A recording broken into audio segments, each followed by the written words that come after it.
দল থেকে বেরিয়ে, তৃণমূল থেকে বেরিয়ে মসজিদ গড়ছেন, ইলেকশন বেরিয়ে না, দল আমাকে সাসপেন্ড করেছে। দল সাসপেন্ড করেছে বা দল থেকে বেরিয়ে গেছেন, কি আন্ডারস্ট্যান্ডিং হয়েছে সেটা আমরা জানি না। আমি প্রশ্নটা কমপ্লিট করি। 2026-এ এমন একটা পরিস্থিতি তৈরি হলো, আপনি যে আসন পেলেন, তৃণমূল যে আসন পেল, তৃণমূল একক সংখ্যাগরিষ্ঠতায় সরকার গড়তে পারছে না।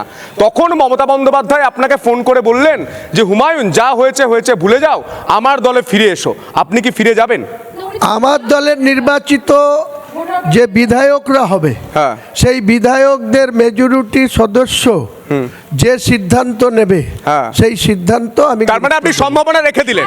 কোনো সম্ভাবনা নেই। সিদ্ধান্ত কি তাহলে তৃণমূলে ফিরে যেতে পারেন আপনি নির্বাচনের পরে? কোনো প্রশ্নই নেই।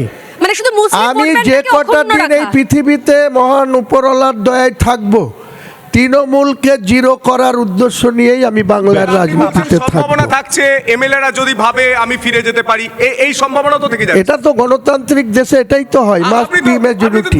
দুটো অবস্থান নিচ্ছেন। কোনো অবস্থান নেই।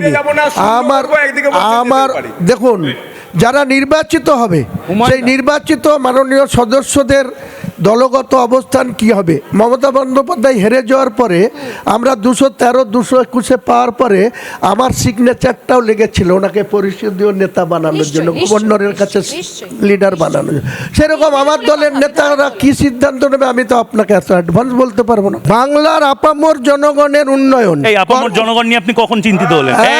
এইটা বলবেন না। আপামর জনগণের উন্নয়ন প্রায়োরিটি পাবে। চাকরি বিক্রি করা ব্যক্তিদের বিরুদ্ধে মানুষ যাতে জবাব দেয় সেটা থাকবে। আগামী দিনে সুস্থ স্বাস্থ্য পরিষেবা যাতে থাকে সেটা। যে রাস্তার বেহাল অবস্থা করেছে, ওই রাস্তার নামে শুধু স্কিম হচ্ছে, আর শুধু মন্দিরে টাকা ইনভেস্ট করা হচ্ছে, শুধু কার্নিভালে টাকা খরচ করা হচ্ছে, শুধু এই রাজারহাট নিউ টাউনে 41 বিঘা জায়গা প্রায় বর্তমান বাজার মূল্যে 1000 কোটি টাকা দাম। মন্দির কার্নিভাল হলে আপনার সমস্যা কোথায়? আমার কোনো সমস্যা নাই, জনগণের টাকা নিয়ে এটা করার অধিকার আর যাতে না থাকে তার জন্য ওনাকে তো করবো। মাদ্রাসায় বাজেট বাড়ানো হয়েছে। কোথায়? মাদ্রাসাতেও বাজেট বাজানো হয়েছে। কোথায়? কটা মাদ্রাসায়? এখনো বলছি 10,000 মাদ্রাসার উনি ইলেকশনের যে ওনার মেমোরেন্ডাম ছিল, ওনার যে ছিল ইলেকশনে মানুষের কাছে 10,000 ইস্তাহারে, সেটা কটা করেছে আমি বলছি সংখ্যা 335, 338 আর 235। এই মাদ্রাসা এখনো সেলিম সাহেবের নবান্নের ডয়ারে ভরা হচ্ছে, ঠান্ডা ঘরে ভরা হচ্ছে। হ্যাঁ,